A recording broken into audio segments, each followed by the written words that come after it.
To repay my uncle and aunt for raising me, I married Lucas Foster, the autistic heir of the Foster family, in place of my cousin. For 7 years, he treated me with utter coldness. I swallowed my pride and tried to initiate intimacy, only to be met with endless mockery and disdain. Later, when I successfully organized an art exhibition for him, he held another woman's hand right in front of me. I knew then that my task was complete. It was time for me to leave, one to outsiders.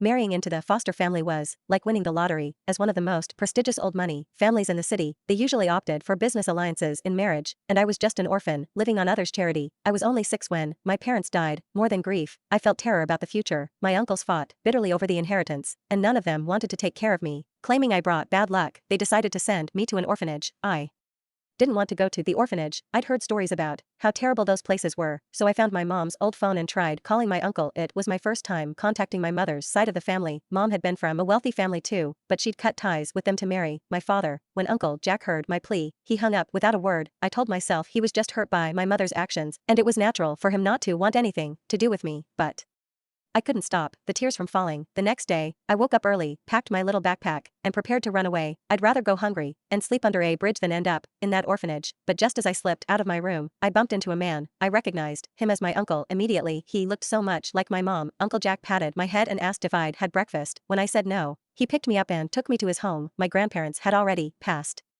away.